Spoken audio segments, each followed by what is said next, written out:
Magic Lantern has recently announced that there will be a new 4K file format as well as a host of other file formats available for 5D Mark III shooters. Magic Lantern is a service and a software that has provided many Canon DSLR shooters with necessary and useful features for making film. These new file formats are, if you'll stay with me, I'll put these figures up on the screen.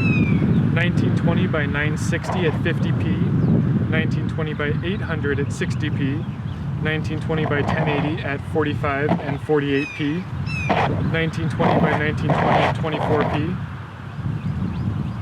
3072 by 1920 at 24p, 3840 by 1600 at 24p, 4096 by 2560 at 12.5p, 4096 by 1440 at 25p, and 5796 by 3870 at 7.4p. The big deal with a lot of these new file formats is that they're one-to-one crops, sometimes with up to 3x3 binning, and at the 5796 by 3870 at 7.4p, you're also dealing with 128 millisecond rolling shutter. Additionally, it seems that as of yet, only the 1920 by 1080 has a good, that 1920 by 1080 crop is the only one with a good real-time preview. The rest kind of have issues, and however, the taller the vertical, the better the real-time preview.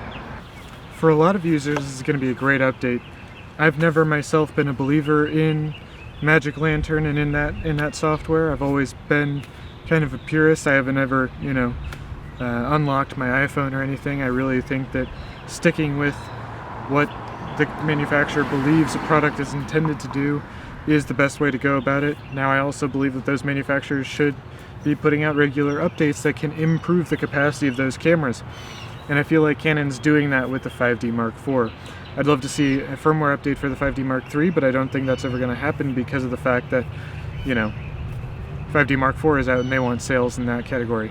So I think that, or with that SKU, with that SKU. So I think that for a lot of people, this could be a reason to buy a 5D Mark III. I think it's going to be a pot sweetener for people with 5D Mark III. I think it could keep people from upgrading to a 5D Mark IV. And I think that's kind of the purpose of Magic Lantern. I think it's intended to give more to the end user from the device that they've purchased.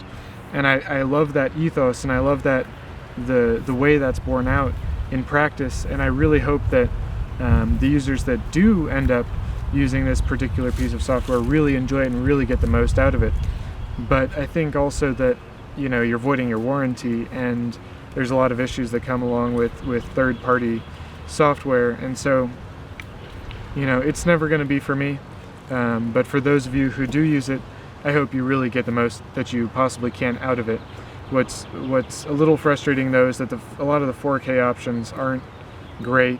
12.5p, 7.4p, not exactly fantastic. So I hope that you all, whatever you're doing, whatever you're choosing to do, that you find a way to make this work with what you're trying to make. So thank you very much for your time and for your attention. Please don't hesitate to check out my Patreon link. It's the first one in the description down below. Donating will help. Your donation will help me make better content for you and more consistently and all that. So that would mean a great deal to me. The 155 of you or so that have subscribed by this point, I so much appreciate your coming along with me on this journey. I hope to continue to bring you content that you find valuable and engaging and interesting. If you found this video to provide value to you in any way, please don't hesitate to like it or comment on it.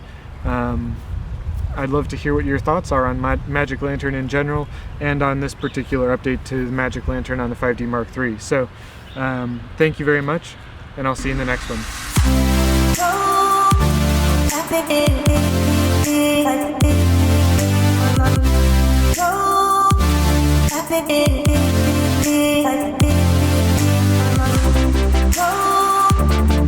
It